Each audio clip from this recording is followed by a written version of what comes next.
Hello, ladies and gentlemen. Back on Opportunities in Ghana, as mentioned earlier.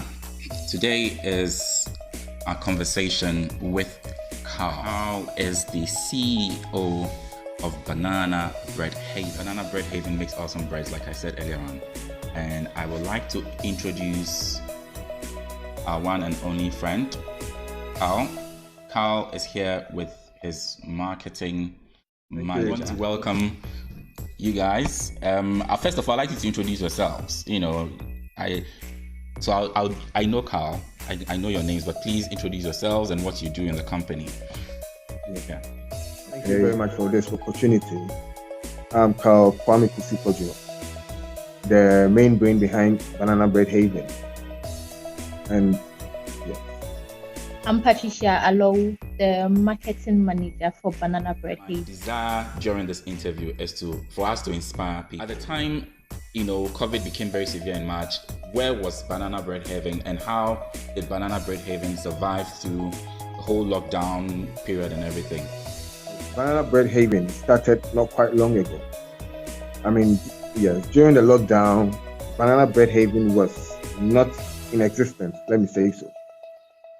But we were kind of having some one or two marketing and stuff. So Banana Bread Haven really came into existence. That was after, I would say, the COVID-19, because when we were not having a chance to go operate our businesses in town. So I had this idea that, okay, once I could do or bake the bread, which is banana bread, then why don't I use it as my profession?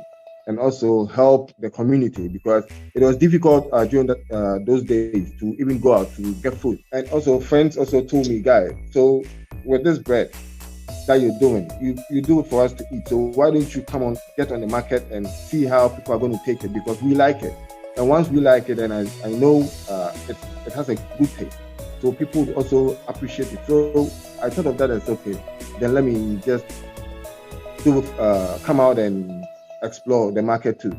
So at least after the COVID, I really thought of kind of getting another business alongside my shop business I used to run. And I decided to go in for banana bread, and it is lovely. It's lovely. And what I'm very excited about this story is that the Banana Bread Haven business was born during the COVID period. Sure. It was a talent you already had, which you were probably doing, on a small scale for friends, so you turned a passion into a business, pretty much, during the lockdown, which is something very significant. The question I keep asking people is, what have you discovered during the lockdown? Because after speaking to quite a number of people, one of the things that I came to a conclusion very quickly at is, during the lockdown, people began to unlock their talents and unlock their passion, and turning things into more economic, benefits to themselves. Awesome. So, and how has it been since you started? Okay, so far it's kind of, I would say, it's going on a gradual process. We kind of, yes, because from the onset it wasn't easy, but now with some clients being placing orders on daily basis, I think getting somewhere. Yeah. Personally, I'm a big eater of banana bread, right? So unfortunately, I'm not in Ghana at the moment, but I would eat banana bread over any other bread any day, anytime, because I don't need to add anything to it. I just eat it like that with any drink. That is it. And it goes well. I love banana as well. Great. So you can even take it, and after you taking water, and you're just exactly. So and that is one of the things that you started. It was challenging. What are some of the challenges that you faced starting? It's not been so long, but what have been the early challenges of your business as a startup? Like, let's say, I would say my own mother was a sort of a challenge, because she was kind of downplaying my idea. She would tell you, guy, Ben Mason also found like a man kind of baking bread. And even some friends of mine were kind of laughing at me when I'm on my way to do deliveries. You understand? So, but I took it to myself that no, I only listen to you people. But you one day see me and say, guy, I should have listened and followed your footsteps. But maybe by that, it would have been very late for them. That's one of the very early challenges that people will identify when they are not pursuing the white collar. Let's get this straight. Our parents want the best for us, you know, Sure. and sometimes they feel that this path is not glorious enough. How has it been like selling these breads to people?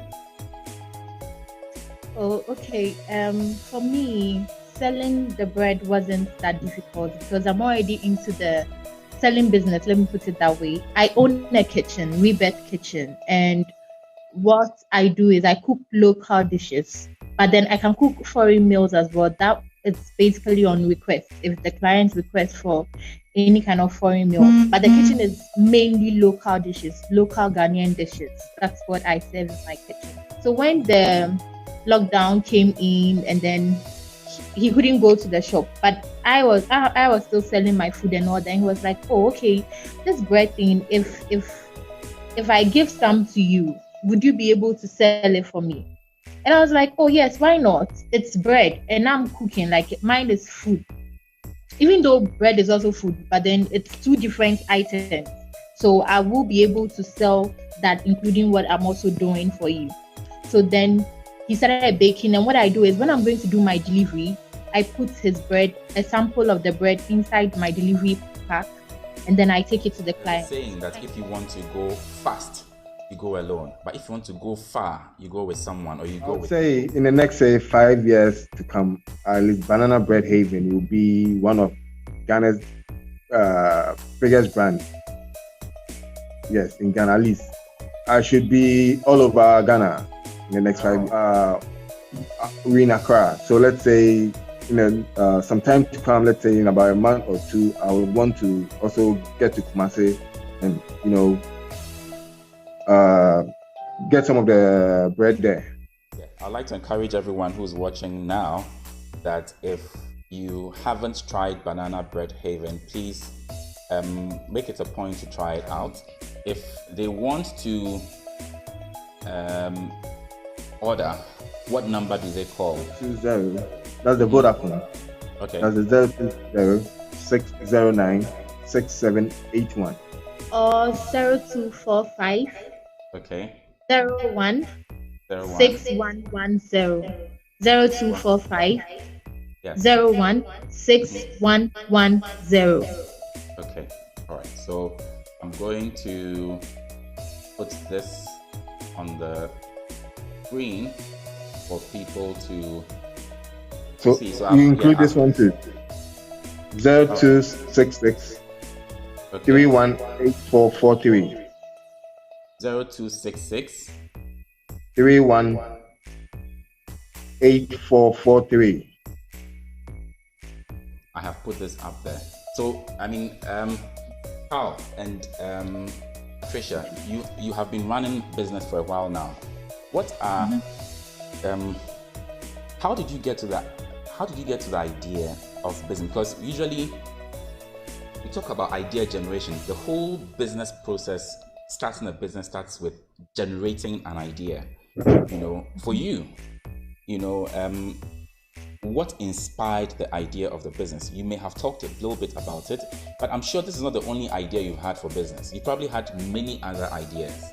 Yes. What eventually inspired the idea for you to start your kitchen and then this bread company as a business on its own? Why didn't you explore any other idea? I want people to understand why people choose certain ideas over other ones. Yes.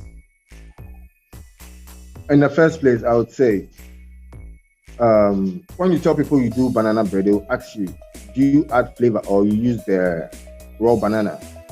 So the moment you tell them you use the raw banana, they begin to kind of think, how do you use that? You understand?